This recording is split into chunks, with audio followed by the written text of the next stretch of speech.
Important current affairs को हम लोग कवर करेंगे। तो देखिए हमारा पहला प्रश्न क्या है, बताइए अभी किसने international business book of the year award जीतकर इतिहास रच दिया। तो आंसर होगा नितिन राकेश और जेरे विंड ने। तो अभी लेखक नितिन राकेश और जेरे विंड ने 2021 के लिए प्रतिष्ठित international business book of the year award जीत लिया है। उन्हें नोशन प्रेस के द्वारा प्रकाशित उनके अभी हाल ही में लॉन्च की गई एक बुक है जिसका नाम है transformation in times of crisis, उसके लिए ये सम्मान मिला है। और ये जो बिजनेस बुक अवार्ड है ये पूरी दुनिया में व्यापार पुस्तक लेखकों के लिए वर्ष के सबसे बड़े और सबसे प्रतिष्ठित कार्यक्रमों में से एक है। अच्छा, यहाँ पे कुछ और भी इंपॉर्टेंट अवार्ड्स के बारे में मैं आपको बताता हूँ जो भी काफी न्यूज में रहे थे। देखो, एक तो याद रखो आप 2020 का गांधी शांति पुरस्कार के लिए किसे चुना गया, तो बंगबंधु शेख मुजीबुर रहमान को।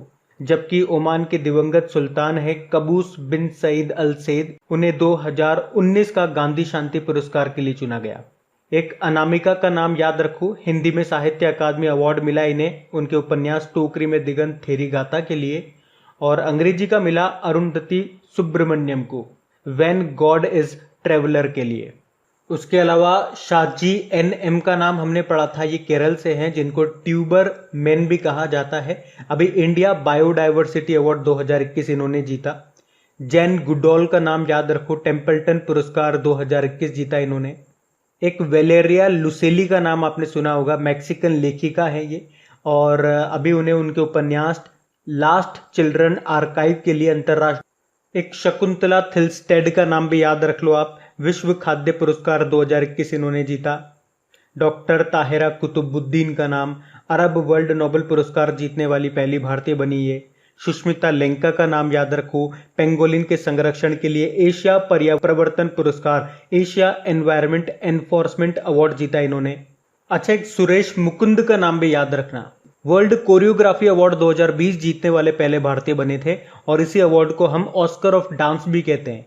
एक ग्रीन ऑस्कर किसको कहते हैं अपन, व्हीटली अवार्ड को कहते हैं, और 2021 का वो व्हीटली अवार्ड जीता था नुक्लू फॉर्म ने अमूर फॉल्कन के संरक्षण के लिए। ये नागालैंड से हैं और पहले भारतीय बने थे ये अवार्ड जीतने वाले। तो ये सारे इंपॉर्टेंट पॉइंट्स मैंने आपको बताए हैं, इनको ध्यान रखना।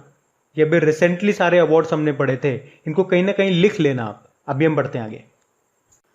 अच्छा, फिर बताइए अभी हाल ही में star gazing the players in my life नाम की बुक को किसने लिखा है, तो आंसर होगा रवि शास्त्री ने। तो क्रिकेट ऑलराउंडर, कमेंटेटर और कोच रवि शास्त्री ने अपनी पहली बुक लिखी है जिसका नाम क्या है, star gazing the players in my life. और इस बुक के सह लेखक है अयाज मेनन, और इन्होंने इस बुक में दुनिया भर से मिले लगभग 60 असाधारण प्रतिभाओं के बारे में लिखा है जिन्होंने उन्हें प्रेरित किया। तो इनका नाम याद रखना, इनकी ये पहली बुक है। बाकी सलमान रुश्दी के बारे में हमने कल पढ़ा था, कौन सी बुक लिखी अभी इन्होंने, लैंग्वेजेस ऑफ ट्रुथ। बाकी Nitin Gokhale, Manohar Parrikar brilliant mind simple life नाम की बुक को लिखा था। और इंदिरा नूई जो कि पेप्सिको की पूर्व सीईओ है, कौन सी बुक लिखी इन्होंने, my life in full, work, family and our future. तो ये ध्यान रखना। बढ़ते आगे। फिर बताइए अभी हाल ही में WHO महानिदेशक विशेष मान्यता पुरस्कार से किसे सम्मानित किया गया, तो आंसर होगा डॉक्टर हर्षवर्धन। तो अभी वर्ल्ड हेल्थ ऑर्गेनाइजेशन ने, जो हमारे केंद्रीय स्वास्थ्य मंत्री हैं डॉक्टर हर्षवर्धन, उनको तंबाकू नियंत्रण के क्षेत्र में उनकी उपलब्धियों के लिए WHO special director general award से सम्मानित किया है। तो वर्ल्ड हेल्थ ऑर्गेनाइजेशन ये हर साल व्यक्तियों या संगठनों को तंबाकू नियंत्रण के क्षेत्र में उनकी उपलब्धियों के लिए मान्यता देता है। एक्चुअली में डॉक्टर हर्षवर्धन ने ई सिगरेट और तंबाकू उत्पादों पर प्रतिबंध लगाने के लिए 2019 के राष्ट्रीय कानून में महत्वपूर्ण भूमिका निभाई थी और उसी के लिए उनको मिला है ये सम्मान। अच्छा, अभी वर्ल्ड नो टोबैको डे कब मनाया, 31 मई को मनाया, और उसकी थीम क्या थी, कमिट टू क्विट। क्या थी थीम, कमिट टू क्विट। बाकी सुमन चक्रवर्ती, याद रखना 30वां GD बिरला पुरस्कार मिला था इनको। विश्व भूषण हरिचंद्रन आप जानते हो ना, आंध्र प्रदेश के गवर्नर हैं ये, और 2020 के लिए कलिंग रत्न पुरस्कार से इनको सम्मानित किया गया था। बाकी श्यामला गणेश की बात करेंगे तो ये बेंगलुरु में एक टीचर हैं जो 4 दशकों से जापानी भाषा सिखा रही हैं और अभी जापान के order of rising sun gold and silver rays सम्मान से इनको सम्मानित किया गया था। देखो, डॉक्टर हर्षवर्धन की बात करेंगे तो ये WHO के एग्जीक्यूटिव बोर्ड के चेयरमैन हैं, और WHO की बात करेंगे तो इसकी स्थापना होती है 7 अप्रैल 1948 को। इसीलिए हम 7 अप्रैल को वर्ल्ड हेल्थ डे भी मनाते हैं। और इसका हेडक्वार्टर मिलेगा जिनेवा स्विट्जरलैंड में, और इसके अध्यक्ष हैं टेड्रोस अधानोम जो कि इथोपिया से हैं। तो ये भी ध्यान रखना। बढ़ते आगे। फिर बताइए, अभी हाल ही में विश्व दुग्ध दिवस वर्ल्ड मिल्क डे कब मनाया गया? तो आंसर होगा 1 जून को। हर साल 1 जून को मनाते हैं हम वर्ल्ड मिल्क डे के रूप में। पहली बार हमने इसे 2001 में मनाया था। और कौन मनाता कौन है इसे? फूड एग्रीकल्चर ऑर्गेनाइजेशन के द्वारा इसे मनाया जाता है, जिसका हेडक्वार्टर है रोम, इटली में। और सबसे इंपॉर्टेंट रहेगी इस बार की थीम है sustainability in the dairy sector. अच्छा, ये तो हो गया वर्ल्ड मिल्क डे। एक नेशनल मिल्क डे भी होता है जो हम भारत में मनाते हैं। कब? 26 नवंबर को। वैसे आपको पता होगा 26 नवंबर को तो एक और डे होता है। कौन सा? संविधान दिवस। और नेशनल मिल्क डे की बात करेंगे, वो हम 26 नवंबर को क्यों मनाते हैं? वर्गीस कुरियन का जन्मदिन होता है उस दिन। वर्गीस कुरियन किस क्रांति की शुरुआत की थी इन्होंने? ऑपरेशन फ्लड, यानी कि श्वेत क्रांति जिसे आप बोलते हो। इसीलिए इनको फादर ऑफ व्हाइट रिवॉल्यूशन के नाम से भी जाना जाता है। और वर्गीस कुरियन ये संस्थापक थे अमूल के। अमूल का हेडक्वार्टर मिलेगा आपको आनंद, गुजरात में। तो ये दोनों डे आप याद रखना। वर्ल्ड मिल्क डे 1 जून को मनाया जाता है और नेशनल मिल्क डे 26 नवंबर को मनाया जाता है। अच्छा, 1 जून को एक और डे मनाते हैं, वैश्विक मातृ पितृ दिवस, यानी कि ग्लोबल डे ऑफ पेरेंट्स। तो संयुक्त राष्ट्र ये हर साल दुनिया भर में माता पिता को सम्मानित करने के लिए मनाता है ग्लोबल डे ऑफ पेरेंट्स के रूप में 1 जून को। अब जून के इंपॉर्टेंट डेज स्टार्ट हो चुके हैं, तो इनको साथ के साथ याद करते हुए चलना इनकी थीम के साथ। और मई के जितने भी इंपॉर्टेंट डेज थे उनकी थीम के साथ उसका ऑडियो में पहले ही तैयार करके आपको दे चुका हूं। अगर आपने अभी तक वो नहीं सुना है तो वो सुन लीजिएगा, ताकि मई के जितने भी इंपॉर्टेंट डेज हैं उनको एक साथ आप रिवाइज कर सकें। वो ऑडियो कहाँ मिलेगा आपको? डिस्क्रिप्शन में जाइए, ऑडियो रिवीजन करके आपको एक लिंक मिलेगा। तो जैसे ही उस लिंक पे आप क्लिक करेंगे, वहां पे आपको वो ऑडियो मिल जाएगा, और वहां जाकर के आप हमें फॉलो कर लीजिएगा, क्योंकि जब भी इस तरह के इंपॉर्टेंट टॉपिक्स पे ऑडियोज अपलोड होंगे उनका नोटिफिकेशन आपको मिल सकेगा। अभी हम बढ़ते हैं आगे। फिर बताइए, अभी हाल ही में प्रधानमंत्री नरेंद्र मोदी ने पीएम केयर्स फंड से कोरोना महामारी के कारण अनाथ हुए बच्चों को आर्थिक सहायता देने की घोषणा की है। आपसे पूछा जा रहा है पीएम केयर्स फंड की स्थापना कब की गई थी? तो आंसर होगा मार्च 2020 में। तो देखो, पीएम केयर्स फंड स्थापना इसकी हुई थी 27 मार्च 2020 में। यहाँ पे केयर्स का मतलब होता है citizen assistance relief in emergency fund. इसका क्या मतलब हो गया? इसका मतलब ये हो गया कि ये जो फंड है ये केवल कोरोना के लिए ही नहीं है, बल्कि किसी भी तरह की आपातकालीन स्थिति, इमरजेंसी सिचुएशन के लिए ये फंड यूज किया जाएगा, और इस फंड से नागरिकों की सहायता की जाएगी। इसके अध्यक्ष हैं प्रधानमंत्री नरेंद्र मोदी। और अभी बच्चों के लिए प्रधानमंत्री केयर्स फॉर चिल्ड्रन स्टार्ट किया गया है। मतलब जो कोविड-19 से बच्चे अभी अनाथ हुए हैं उनके लिए ये PM cares for children start किया गया है। इसमें होगा क्या? जब वे बच्चे 23 साल के हो जाएंगे तो उन्हें 10 लाख रुपए का फंड दिया जाएगा, और उन्हें फ्री में एजुकेशन दी जाएगी, रहने का स्थान उपलब्ध कराया जाएगा। अच्छा, आपको याद होगा कुछ समय पहले हमने पढ़ा था, ऑस्ट्रेलिया के तेज गेंदबाज हैं पैट कमिंस। उन्होंने घोषणा की थी, ऐसा कहा था कि पीएम केयर्स फंड में वो $50,000 डोनेट करेंगे। हालांकि बाद में उन्होंने थोड़ा इसको क्लियर करके कहा कि वो यूनिसेफ और ऑस्ट्रेलिया के माध्यम से मदद करेंगे, डायरेक्ट पैसा नहीं देंगे। खैर, जो भी है, न्यूज में रहा था तो मैंने आपको लिंक करके साथ के साथ बता दिया।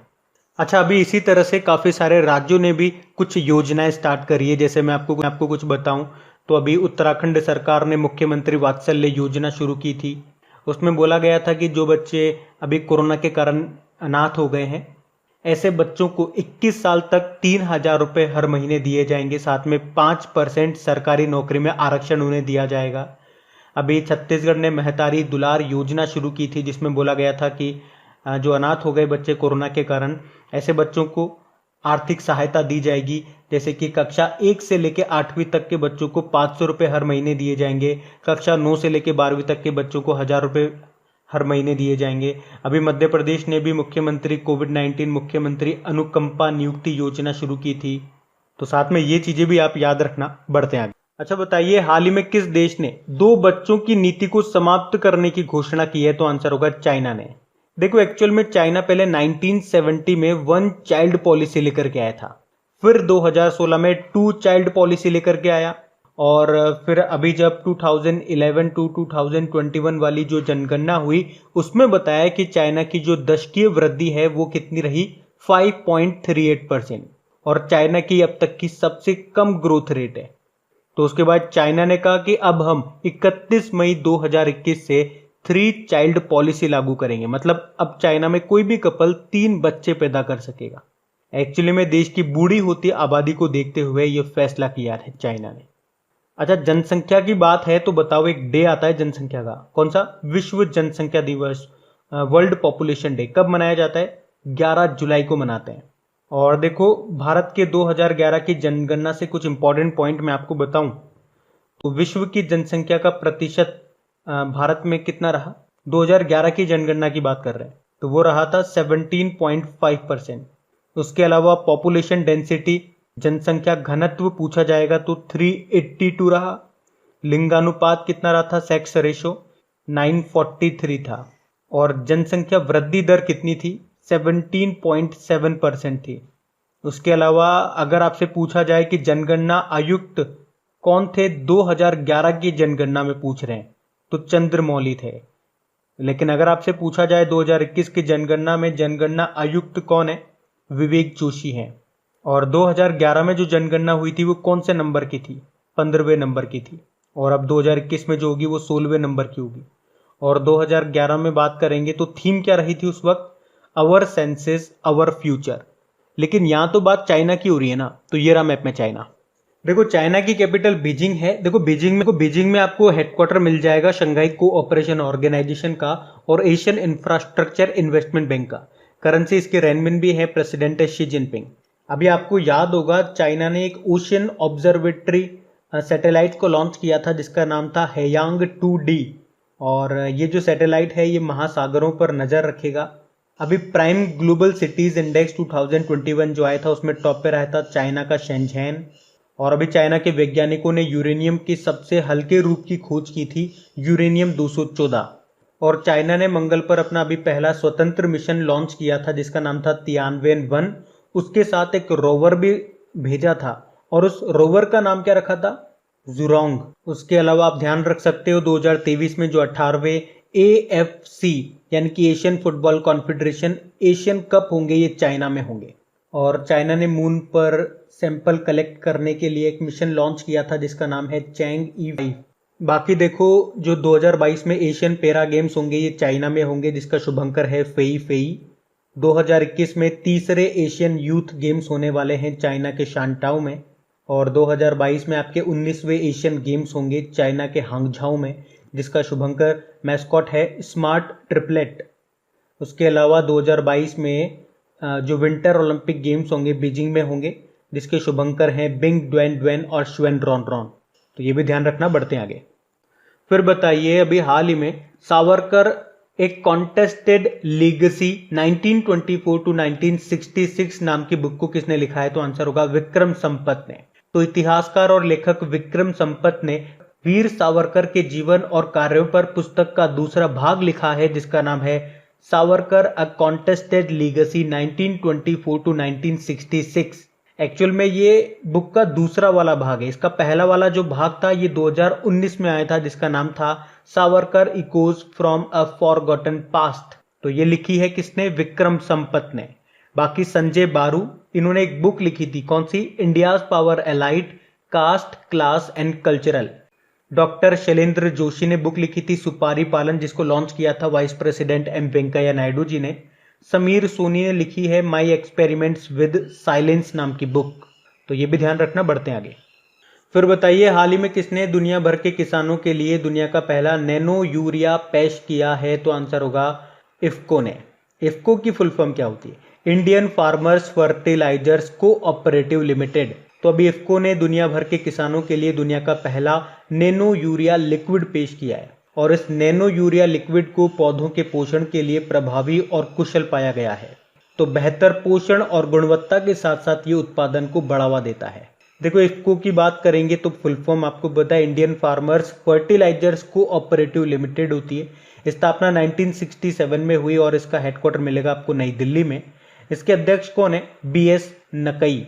और इसके एमडी सीईओ है डॉक्टर यूएस अवस्थी। बढ़ते हैं आगे। अच्छा बताइए, अभी हाल ही में नौसेना स्टाफ के उप प्रमुख कौन बने हैं? तो आंसर होगा रवनीत सिंह। तो वाइस एडमिरल रवनीत सिंह को अभी नौसेना स्टाफ के उप प्रमुख के रूप में नियुक्त किया है। और ये किन की जगह लेंगे? एमएस पवार की जगह लेंगे, जो अभी रिटायर्ड हो गए। वैसे हमारे नेवल चीफ कौन है? करमबीर सिंह है। अच्छा, भारतीय नौसेना दिवस कब मनाया जाता है? 4 दिसंबर को। बाकी टीवी नरेंद्रन, वैसे तो ये टाटा स्टील के एमडी सीईओ हैं, लेकिन अभी 2021-22 के लिए कॉन्फेडरेशन ऑफ इंडियन इंडस्ट्री का इन्हें अध्यक्ष बनाया गया। विक्रमजीत सेन की बात करेंगे तो अभी ये इंडियन ब्रॉडकास्टिंग डिजिटल फाउंडेशन के अध्यक्ष बने। और Jagjit Pavadia international narcotics control board की अध्यक्ष बनी। और इंटरनेशनल नारकोटिक्स कंट्रोल बोर्ड का हेडक्वार्टर कहां पर है? वियना ऑस्ट्रिया में है। तो ये भी ध्यान रखना। बढ़ते हैं आगे। बताइए, अभी हाल ही में 2 दिवसीय P4G समिट 2021 ये किस देश की अध्यक्षता में संपन्न हुई? तो आंसर होगा साउथ कोरिया। यहां पे P4G का क्या मतलब हो गया? तो इसकी फुल फॉर्म हो गई partnering for green growth the global goals. यहां पे 4G आपको मिलेंगे, ग्रीन ग्रोथ ग्लोबल गोल्स। तो ये P4G समिट 2021 साउथ कोरिया में आयोजित की गई, जिसका उद्देश्य क्या रहा? सरकारी और निजी भागीदारी को बढ़ावा देना, ताकि विकासशील देशों में स्वच्छ ऊर्जा और हरित ऊर्जा यानी कि ग्रीन एनर्जी और क्लीन एनर्जी यानी कि जो आपकी रिन्यूएबल एनर्जी अक्षय ऊर्जा है, ताकि इसको बढ़ाया जा सके। और इससे पहले लास्ट टाइम ये जो समिट हुई थी ये 2018 में हुई थी कोपेनहेगन में। कोपेनहेगन कैपिटल है आपके डेनमार्क की। अब बात साउथ कोरिया की है तो ये रहा मैप में साउथ कोरिया। इसकी कैपिटल होती है सियोल। करेंसी है साउथ कोरियन वॉन और इसके प्रेसिडेंट है मून जेइन। और अभी साउथ कोरिया के प्रधानमंत्री बने थे किम बुक क्यूम। आपको याद होगा इसी साल फरवरी में ब्लूमबर्ग ने एक इनोवेशन इंडेक्स जारी किया था। और इस साल आपको याद होगा फरवरी की बात है, ब्लूमबर्ग ने जो इनोवेशन इंडेक्स जारी किया था जिसमें भारत 50वें नंबर पे था और टॉप पे था साउथ कोरिया। उसके अलावा सियोल शांति पुरस्कार 2020 ये किसे देने की घोषणा की गई? तो इंटरनेशनल ओलंपिक कमेटी के जो अध्यक्ष हैं कौन? थॉमस बक को। और आप देख रहे होंगे नॉर्थ कोरिया और साउथ कोरिया को डिवाइड करने वाली जो ये लाइन है इसको क्या कहते हैं? 38th पैरेलल कहते हैं। उसी तरह से 49th पैरेलल याद रखना, यूएसए और कनाडा को डिवाइड करने वाली लाइन को कहते हैं। तो अब बात करेंगे कल के वीडियो में पूछे गए प्रश्न के उत्तर की। तो कल के वीडियो में आपसे पूछा था एनआरआई ग्राहकों को ऑनलाइन खाता खोलने की सुविधा देने वाला पहला स्मॉल फाइनेंस बैंक कौन सा बन गया? तो आंसर होगा इक्विटास स्मॉल फाइनेंस बैंक। आप सभी ने प्रश्न का बिल्कुल सही उत्तर दिया। तो गाइस सेशन अच्छा लगा हो तो इसे लाइक जरूर करना और इसे अपने दोस्तों के साथ में शेयर जरूर करना। आज मेरे पास टाइम की कमी होने के कारण 12 की जगह हम 10 ही क्वेश्चन कवर कर रहे हैं।